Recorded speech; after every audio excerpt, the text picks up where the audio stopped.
We had a basically panel for London Tech Week, which you were part of, which was all around human connection, which I kind of feel lacks a bit in the tech world sometimes, particularly the kind of tech world that I come from is very techy, it's very systems based and platform based and that kind of thing. And I kind of felt for London Tech Week it would be great to bring the humans back in. Yeah.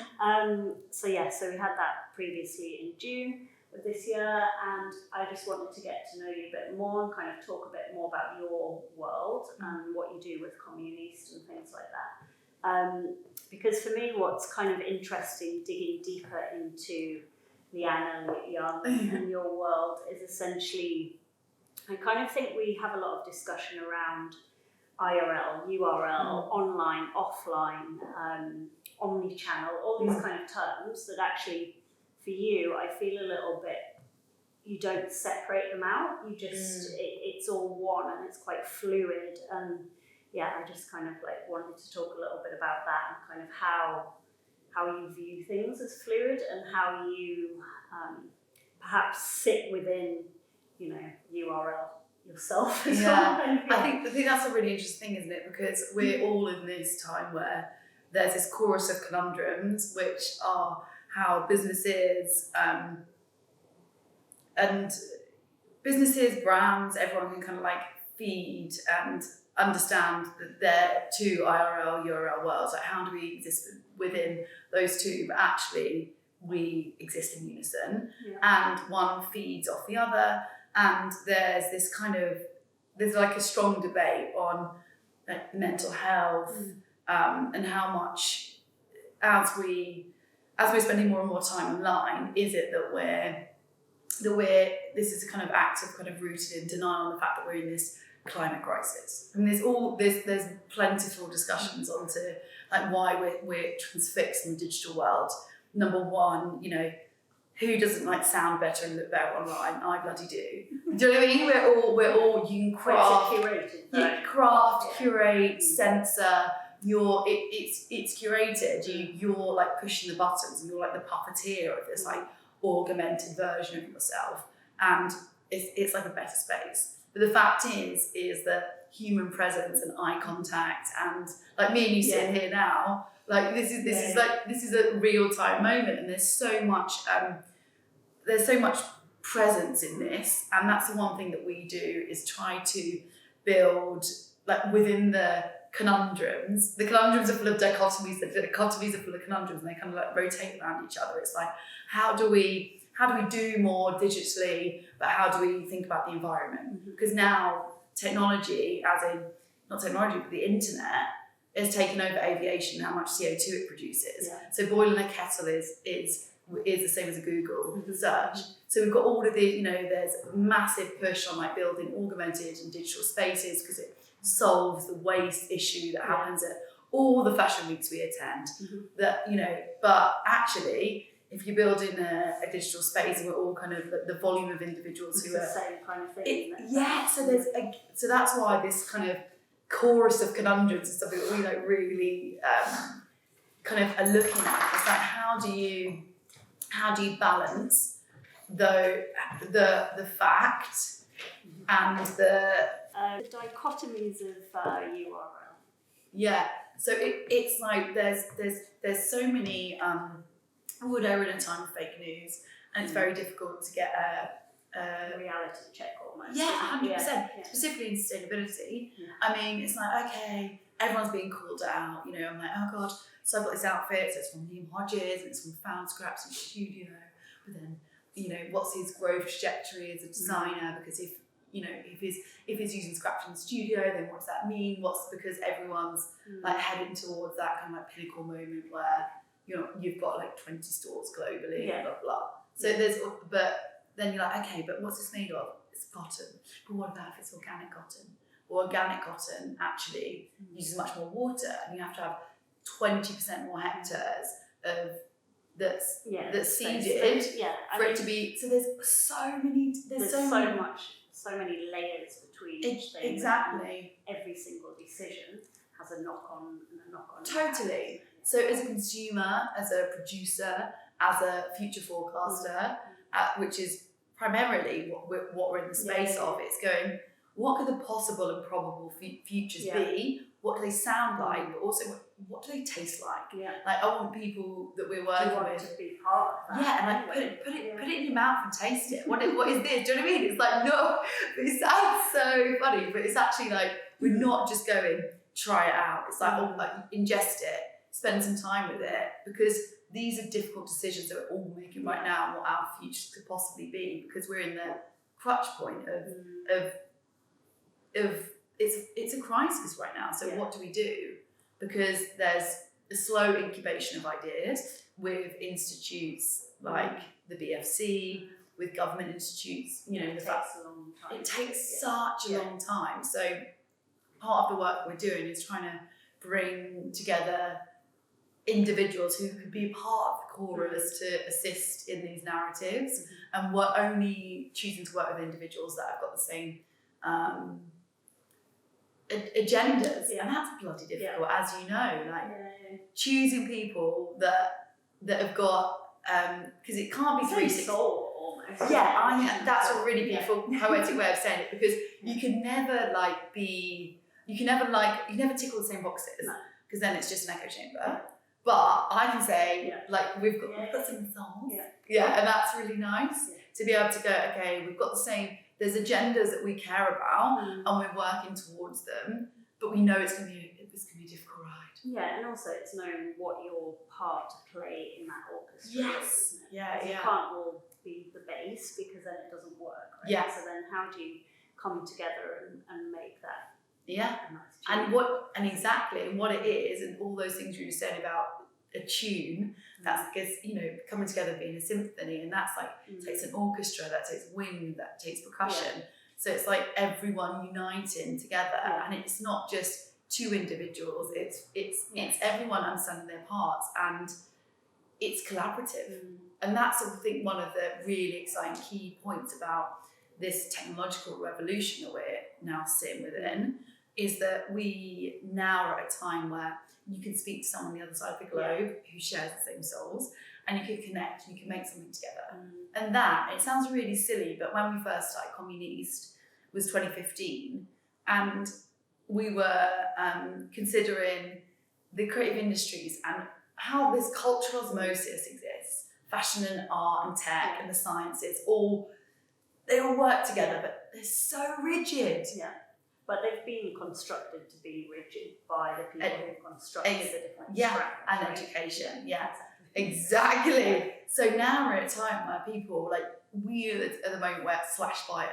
I've not met a 17-year-old that hasn't got /. I'm just like, oh my God, Instagram needs to make it longer and longer, because people are just multifaceted, as we all are. And I think that's part of the like matriarchal times that we're in. We're pushing back against the kind of white patriarchal moments, and we're collaborating. Do you think that's partially though to do with it? I know it sounds mental, but like attention span as well. So because of like digital world, we actually cannot concentrate for long periods, and we kind of get really distracted, and we're almost like in this loop where we're stuck on pause loop and got to read it, and it's just like. That's why we started our book clubs. It's a book club that there's no books. Effectively, we don't sit and read together. So I was like, okay, what's basically. So how to say? Well, there's a set amount of my friends that I love to read. I always have 8 books on the go. That I sound like a mentalist saying that, but I do, because depends on your mood. Of course, Right, depends on your mood. So like, what do I need right now to nourish? Because I'm not always going to read like deep business books that you need to know about, like mind psychology perspective. Totally, and that's all I read is psychoanalysts, you know, like business forums, tech crunch, all that, print it out so I read it better. Exactly. And it's like, okay, my friends, the only loyal friends, this sounds so bizarre, but we're in a time now where we have these relationships, as we all know, that are in the digital sphere, because you put it nail on the head. The relationships are as quick as our attention span. You know, you're like, I see someone for 5 minutes, and it's a year goes by, and we have another 5 minutes. And these are people I love and care about. And then there's a certain group of friends that I know so die hard loyal to their book clubs, and I'm like, what is this? okay, what is the what thing is about that? So I was like, okay, is long form dead? Let's consider in an IRL book club, we'll come together in real time and talk about a book, its narratives that probably no one in the room's even read, but we're going to talk about the guts of the book, the reason the book's relevant, and also we're going to chuck it in. Do they actually read it? Is long form dead? Is this book relevant? And do they read it? Yeah, but that's the thing. But I tell you what, the sales of the book definitely go up. But that's it. So we had Amelia Abraham, Career Intentions, and this phenomenal panel. I mean, we had Gemma Rawls-Bentley, who's in a single-sex relationship and living. The book is around the conundrum, which is like That's your favourite word. But it is. We're in this constant conundrum, and it's like, okay, am I living this like cis-normative, life because I now have a baby and I have a career and I'm married? Like, what does it mean? Because a queer identity is disruption. And like, oh my God, what does it mean to me? So that's what Amelia Abraham's book Queer Attention was dissecting all of that. So we had like 5 phenomenal panelists who were just debating what it means to be queer, and our book's relevant. Why is this book relevant? So that what was the outcome of it? The outcome of the book. Yeah. Went off and read it. Yeah, and that's a totally philanthropic thing that we do because I love reading, and I definitely don't want. It's interesting because it's a discussion, a precursor to actually reading the book. So it's like the other way around of like, you read the book and then you watch the film. Yeah. And the film's never as good. So you to like follow up and see, is the book as good as the panel? Oh my God, that'd be so good. We have to do that. Just feel the minute this. Oh no. Rubbish. Yeah. What a waste. Yeah. Can we just go back a bit to how you came into CommuneEAST? So your influences, like what you studied, art, and it's kind of, your world is very art and fashion and tech, and it's all quite a melting pot of mixtures of kinds of things. So how and why and what happened? So I studied fine art, but that was printmaking, photomedia, and digital imagery. So I was already really obsessed with the digital. I remember when I first found Photoshop. Yeah. I was like, wow, you could, the power, and I'd spent a lot of time in the darkroom. So it's always been this kind of mixture of the two worlds, like spending time in a darkroom and understanding the kind of like, and really getting to grips with the craft and understand process. I think that's process. That's what I'm really I'm interested in. I'm interested in like tech, like me, and like that. Precursor, the code behind that. It's all of those points that I think is that ideas incubation, which is what we spoke about continually between us, is like ideas incubation is like, it's a point where all the kind of the gusto and the energy comes and the fire comes, and that's so interesting. And to dissect that and understand where that comes from. And make it a reality. Exactly. And then bring it into reality, which is also what we're talking about. But so my parents were very different humans. Like my to each other or to the world. To the world.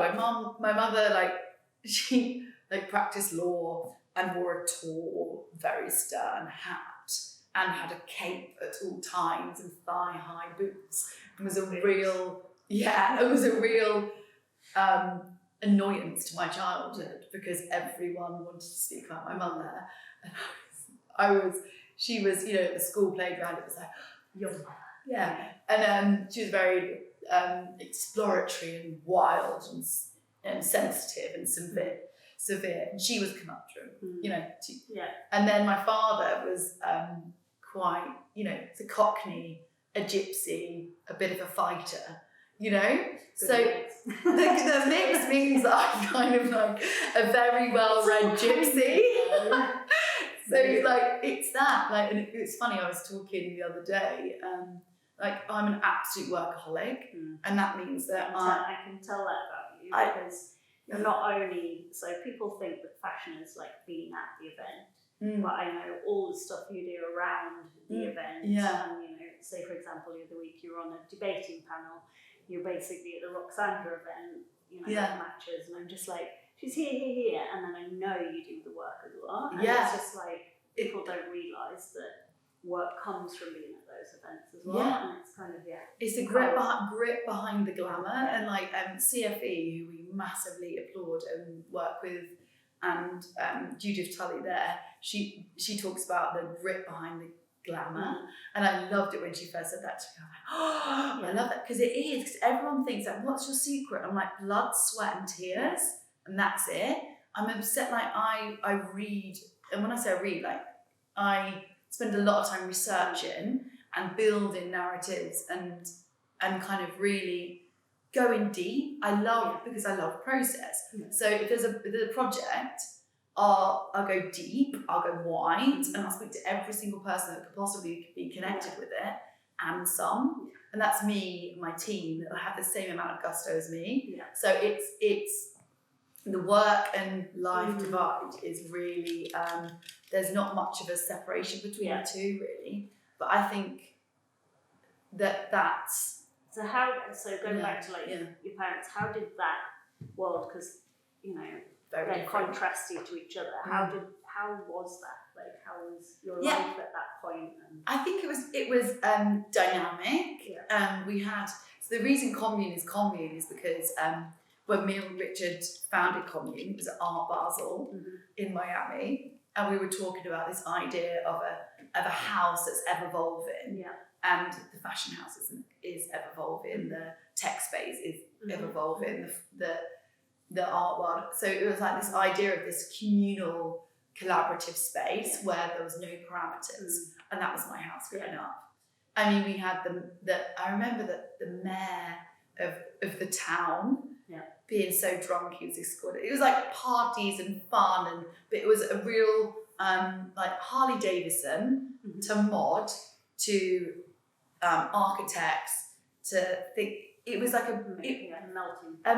Yeah, it was like lots of bizarre individuals together that wouldn't necessarily be together, which is why the backbone of CommuneEAST has a STEAM narrative. Because for me, you never, number one, growing up, never judge a book by its cover. My father's a tattoo artist, and at that time, in the 80s, we went to like Disneyland, which is now, I would never condone Disneyland, and I do think that Disneyland is absolute, like a terror maker. It's like white girls winning it's white girls winning a prince and winning their fortune with a house and a silver slipper, grim fairy tales, and the tales that I was told, because also my mother was pagan, so all of the stories we were told were about, mishap and disaster.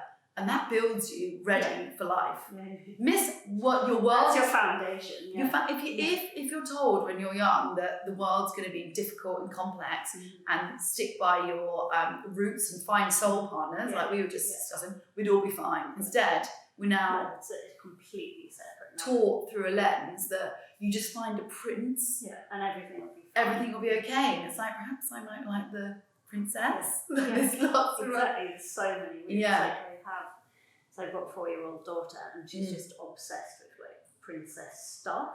And she's like makeup, and you're just like, oh my god. And then I'm trying to like steer her to other things, but it's like there's something something about that she's just like so it's a fantasy in the imagination. And if you're taught, that's what will happen. This is what you need to do. It's so interesting. And then it's like, but then go like the idea. So we went to Disneyland. My father there was a bigger queue for my father than there was for Mickey Mouse, because he had tattoos. So many tattoos. It was hilarious. And I was like, like that. And I was like, oh my god, like literally. So, but he cries probably. Every time I see my father, he cries. He's the most emotionally engaged, sensitive, dynamic. He is the heart of and bearing of the whole of my like depth of me.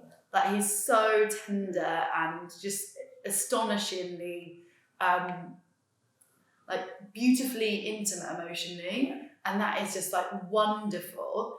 But he looks like. But now, obviously, we're in a time where tattoos and not like judge the way they were. Yeah. But and also you're allowed to be both now, whereas actually probably before. Oh, we thought it was criminal. Yeah. Criminal. So I think that's why within CommuneEAST, the backbone of it was objective perspectives, because echo chambers are the most embarrassing conundrum that we're in. I mean, I never hire anyone that looks like me. That's like one of my precursors. Like you and I mean, we look like sisters. Okay, so we're not going to right cut. That's it. We look like sisters sitting here, but like that's part of, because the thing is, echo chambers are so dangerous.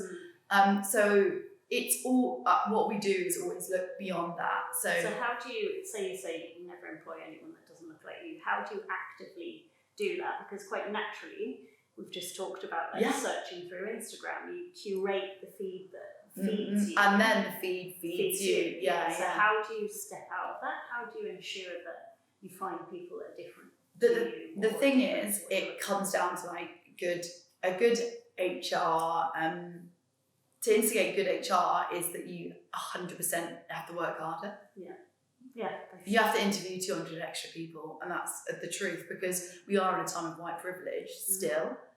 And so the majority, we were looking at over some facts and figures around like CEOs, and it's still like 5%, POC and Bain are in the top CEOs, 15% women, 1 active trans, and that's like been removed from the stage. We're in a time where there's an echo chamber in London of positivity through diversity, but in actual fact, beyond that, it's aggressively pushed back against, and education is the key.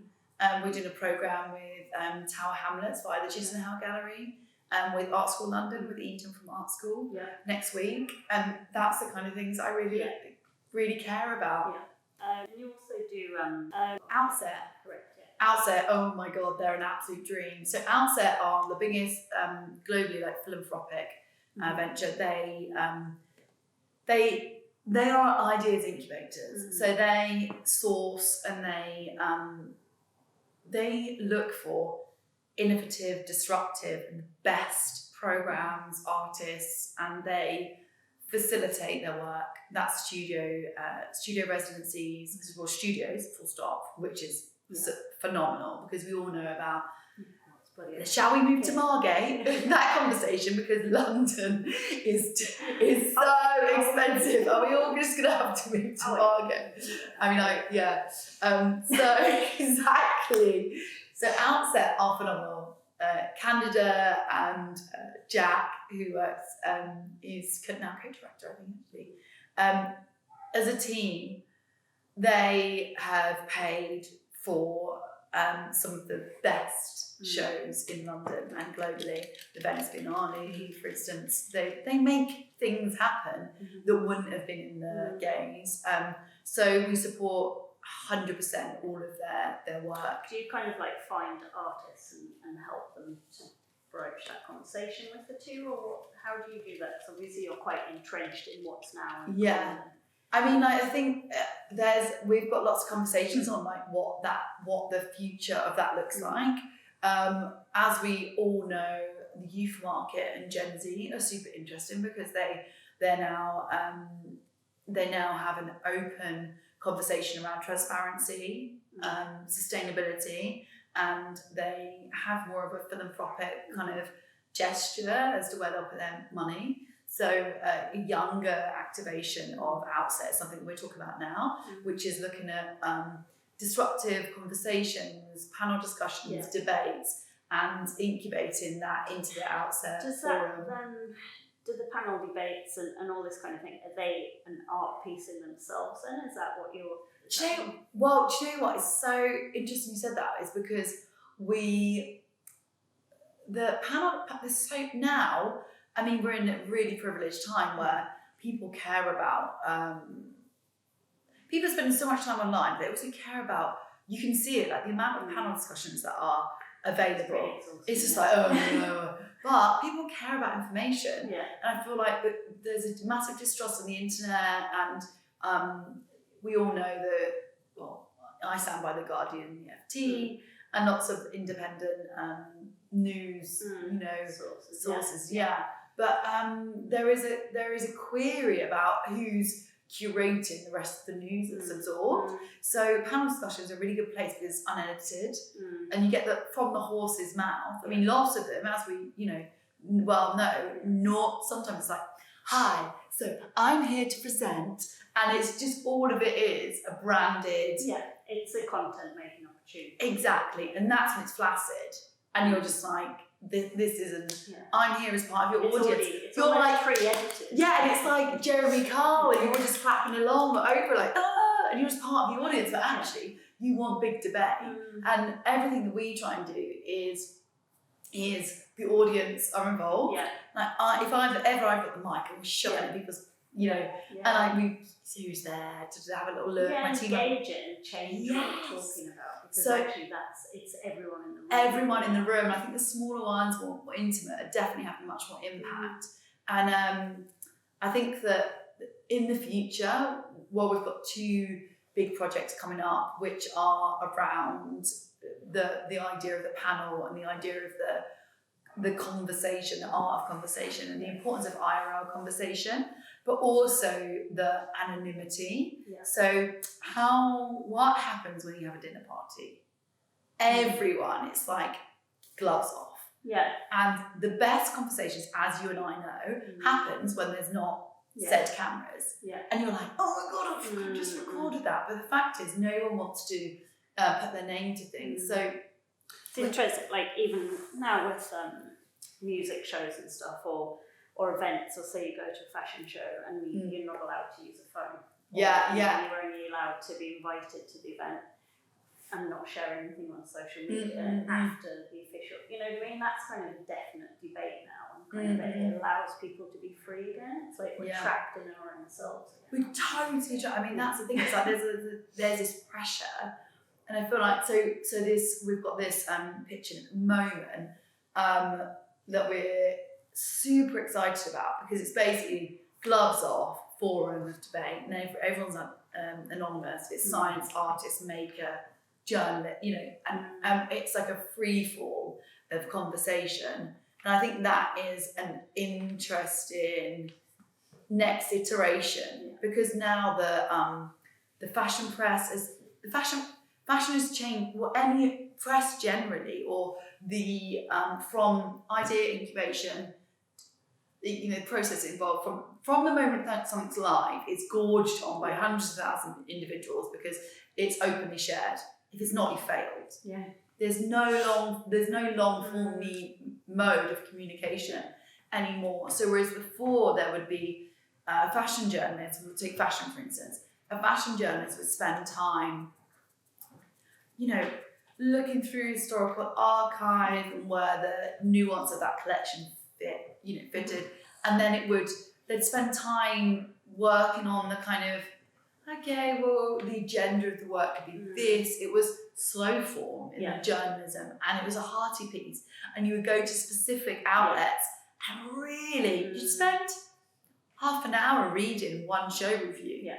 There's now thousands of show reviews. There's now hundreds of satellite fairs. And within an hour of the show or something. Absolutely. Yeah, exactly. So like art fairs, they used to be Big Four. Fashion, hilariously, as we know, the Big Four. Yeah. And now there's hundreds of thousands. And that's not a gregarious overstatement. It's the same with panel discussions. There used to be these key masters, show studios, TEDx.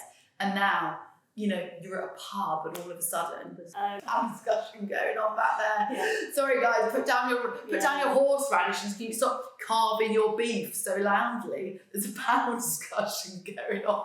And you're like, stop something. You're like, chill out, I'm trying to find Bloody Mary. It's like so intense. I think we're at panel fatigue. Basically. Panel fatigue, yeah. So how do we, before we go on to how we move on from panel fatigue, oh my God, yeah.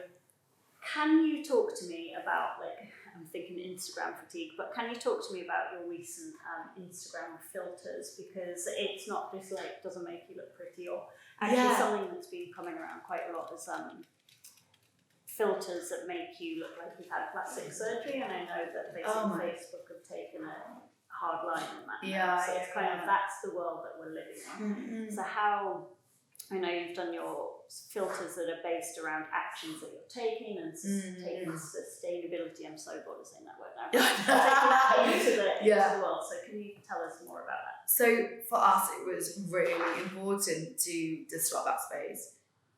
I was fed up of using them myself, and it's like all of these filters, they're hilarious. And one says humour. We were like, what are the key moments in Instagram right now on the filters? It's hilarity, gore. Yeah. And I was like, God, the lizard at the time, you know, it's quite intense. And then it was beauty.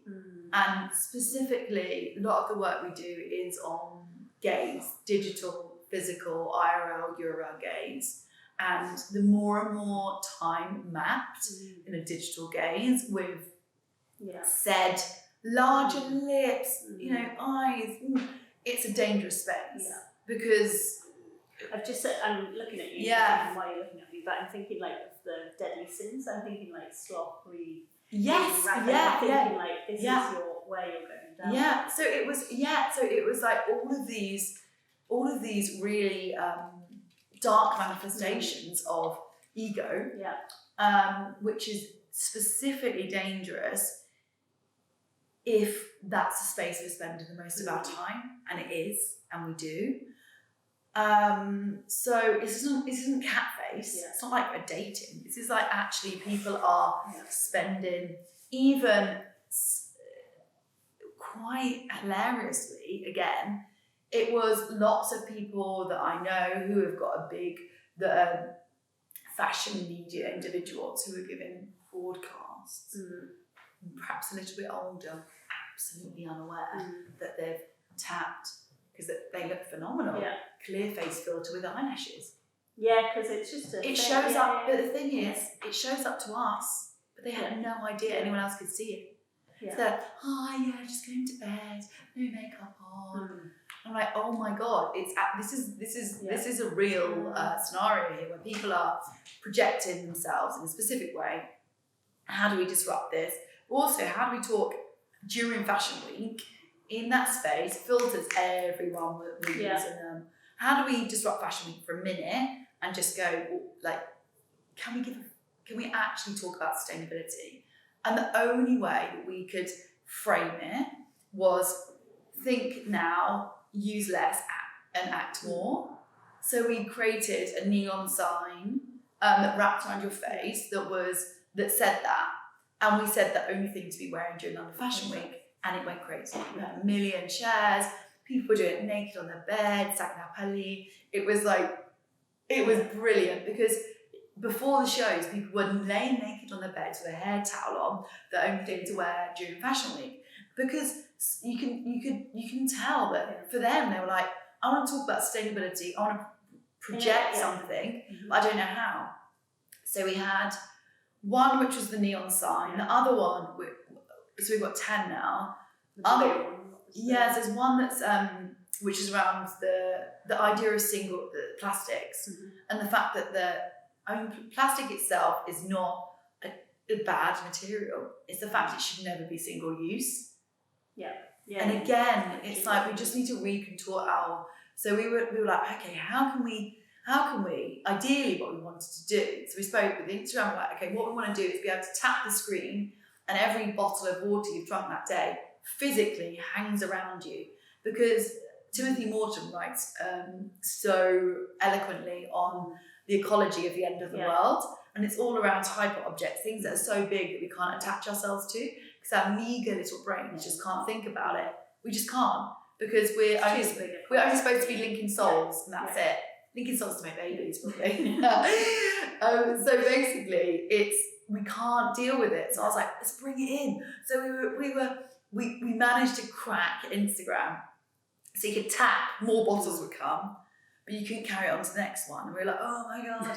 So that's how we got in contact with Instagram, and it became something that was live on Instagram. Because before, when we first made the filters, we made them for Liam Hodges, for a project that we did with him in his first physical space. He's very much a digital, Gen Z, very articulate designer. He had his first physical space. So he was like, I want to talk about digital whilst I'm here. So he made these filters that mapped, and you walked in, it was a booth, and you could be Liam Hodges, and he's got the most identifiable face, one tooth, and it was just amazing. All these people turning up, but we couldn't put them live on Instagram because it was only big brands that were allowed on Instagram. Yeah. So we finally we got the kind of sign off pushed through. So it was really exciting, that point to be making. And I think you're basically the first ever person to do that. Can I say that? Yeah. Is that right? It was like we were the core group, and it was there was some amazing people in Berlin. It was like a core group, and we were signed off, and it was like, oh my God, we're making these things for publicly. And ours was really about making a difference. And that's what was really interesting. It was not about making my lips bigger. It was really dissecting what it means to live in contemporary society and all the different decisions you make and how they affect the rest of reality. And that's what we wanted to do. How can the decisions you make in real time affect your digital time? So we were like, let's tap. So you can have all these bottles that appear. We also did the one which was, so you have the whole of your face is wrapped in this kind of colour, and in front of your eye gaze is a picture of the sea. I mean, it's a really poetic picture. It's a sea, and every single object in the sea looks like, they don't look at inanimate objects. They look like sea urchins and, you know, mammals and kind of like crustaceans, but instead this plastic floating in the sea. So it was based on a big sustainability project that we did, and the fact that how do you on a day-to-day deal with the things that you've just been on a panel about? How do you on a day-to-day? Because it's more difficult if you're going to live sustainability focus. It is. But we all have to do that. You can't like watch David Attenborough and see those walruses and then like cry your eyes out and then like fly to your friend's wedding and then order a Deliveroo because you're hungover. But we all do it. So I'm like, so it was a big hard no for me, and really, so I was like, how can we show digitally that these things need to stay in your focus and actually keep it really present to everyone at all times? Exactly. And the other thing was around the idea that we're creating this universe in an idea for avoidance. So the more and more time that we spend online, we're actually blinkered. We're like those horses going down the coal mines, you know what I mean? Like, we're just like in there like this. Our planet's in crisis. So we made these. It's like you said before, it's incomprehensible. So how do we actually deal with it? Yeah, we can't because government are not working in unison with us. Yeah. We're all just like standalone warriors. And then you have Extinction Rebellion, which we support and massively applaud, but they're seen as like white middle class hippies, and like Justine is the only like individual that's POC that has any agenda, you know, that it's a really difficult time because the press, obviously, there's memes on memes on memes and comedy shows on Extinction Rebellion. Yeah. Because they're outward, and it's like they're doing so much, but it's a conundrum. Yeah. So talking about all this, how do brands work with you, and how do you? So basically, I was thinking earlier on, I was like, you know, Leanne's definitely not the girl next door, okay? You're like the cool girl that people want to hang out with, but actually you can really talk to and you're really accessible. So it's like, it's a conundrum. So how do brands take what you do and understand it and want to be part of it? Because it's like on the outside, you're like, oh, this is cool. And then you're like, oh, it's really layered and multifaceted. And how do you work with brands to identify what they're trying to achieve as a company and as a campaign, and then make it a reality with all the creativity and I mean, it's problem solving, and half the time we identify problems that perhaps I didn't know existed.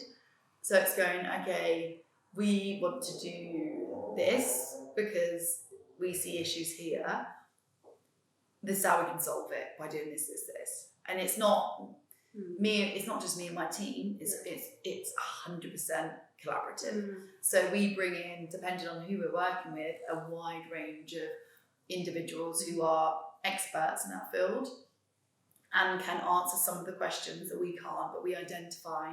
So effectively, it's partnerships. It's like this building an ecosystem that can gather enough information and advise you in the right way. So it's never about me. So it's basically a commune. Yes, a commune. Yeah, totally.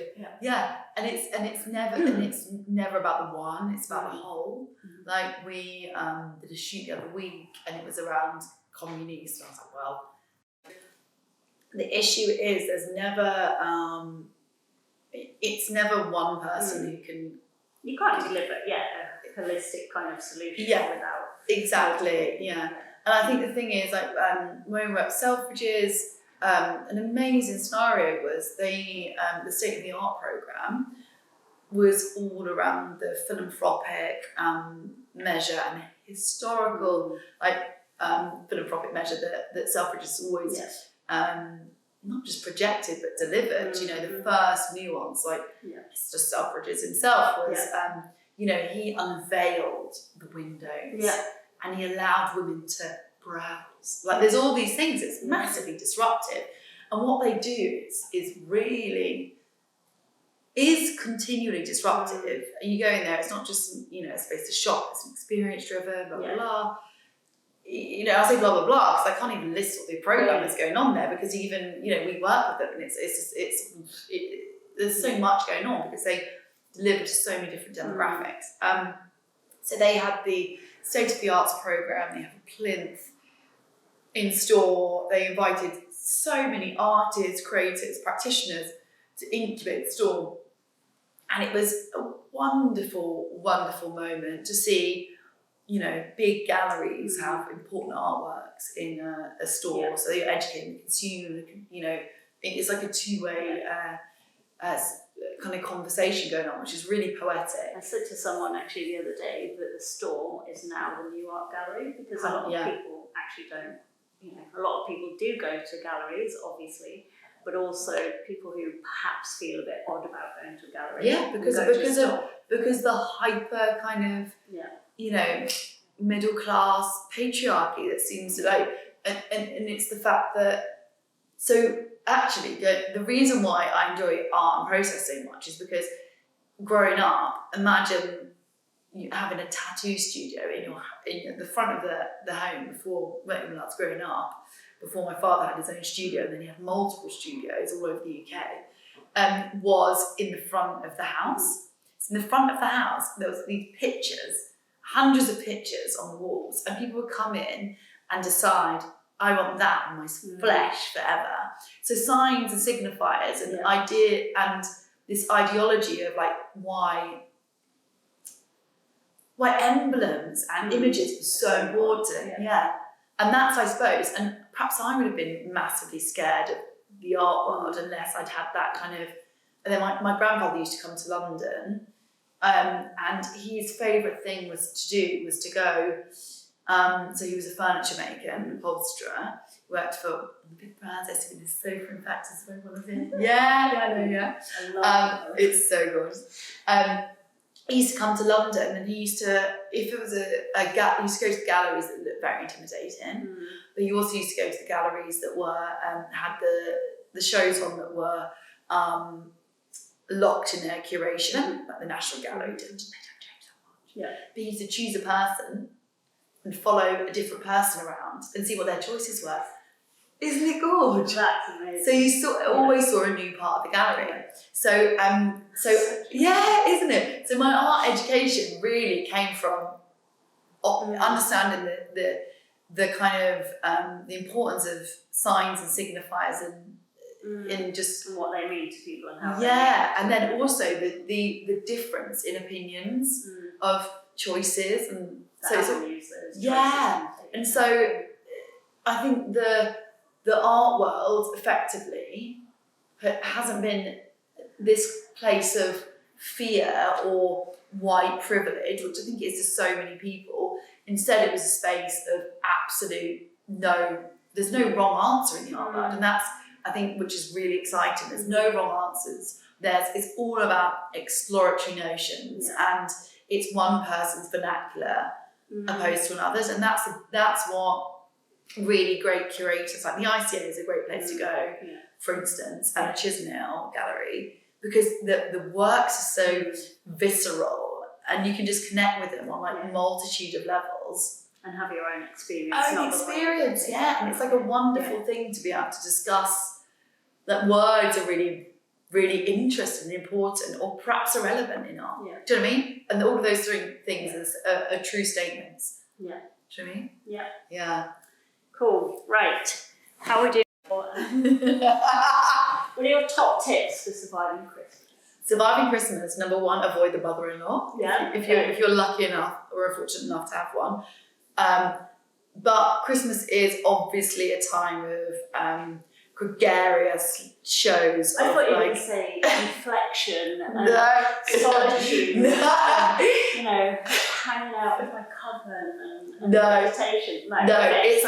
It's intense family, emotional dramas. Alcohol. Yeah, exactly. And I think what we should all do is spend more time with our rather than our historic family, we should disrupt that a little bit, spend time with the people that we are soul connected with, and put some time aside, because December is a time where things like do quieten down for us all. Yeah. Spend some time, go ice skating at someone's house, go to a gallery, go and do a coven meeting, a sound bath, but have some time with your the real humans that you're soul connected with, because you're going to bloody need it. Yeah. Because actually, Christmas is a really stressful time for everyone, and it should, the root of survival, I think 100% is making sure we're in a situation now where, there's lots of spending on throwaway items. I think coordinating what you're shopping, how you're shopping. I don't buy wrapping anymore. Yeah.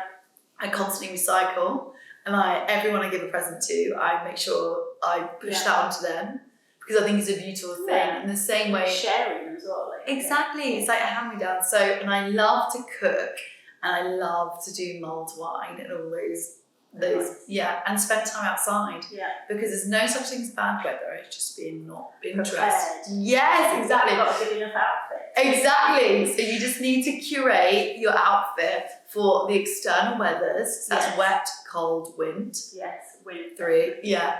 And spend some time outside. Possibly take your shoes and socks off and put your feet on the floor, because that is the most. It sounds ridiculous, but if you haven't spent any time in the cold, wet December environment with your feet on the ground, it's really wonderful. Where are you going to be spending it, or you don't know? Or where would you? Okay. Oh my God! Where are you going to be? Where would you like to be in a dream world? Okay. In utopia. I had the most magical time in upstate New York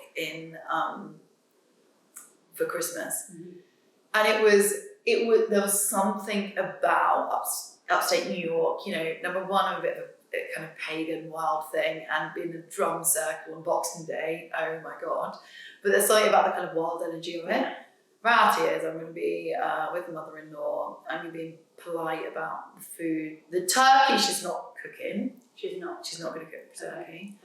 I know, but I love turkey. Yeah. I'm but I eat less meat than I don't eat meat in the week. In the real world or in IRL? IRL URL. Oh God! But I think just being conscious about the presents you're purchasing and making them live for longer. The wrapping that you're using, you can use newspaper, which is wonderful. The FT, which I read, is really delicious. It's such a good colour. The other thing is Petit Cli is one of the most phenomenal. It grows. So if you have like newborns, buy that. It lasts for 6 years. It grows through. And things like that. It's just like think ahead past Christmas. Yeah, and activities and real time together. It's about IRL Christmas, I think. So that would be my tip. And lots of mulled wine, because it's delicious. What is, how's 2020 shaping up for you? Oh God, I'm already exhausted about it. That's the thing. Everything's happening in 2020. Yeah, it's a big one. It's a big one, and it just seems that everyone. We've obviously got the big B. Yeah. Brexit. Yeah. Looming. What that means, no one knows. really still. But that's when all of our projects become live.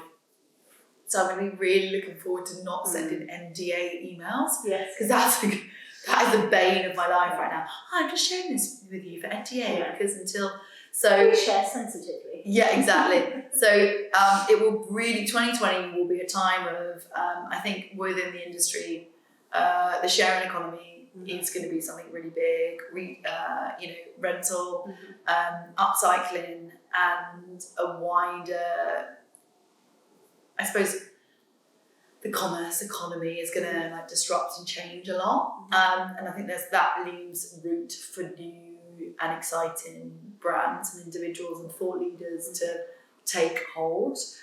We've got lots of in-store IRL, URL, augmented activations that are happening, which we're really excited about. It's been a long time on. So we're going to be very in the public sphere actually, in IRL, because we've spent quite a lot of time kind of building the foundations. Yeah. So it's going to be a really good year for us. We're really excited about it. We're excited about the work as well. I mean, there's lots going on. Cool. Yeah. Yay. Okay, thank you. Oh, Thank you. cheers. Carry on. Oh my God.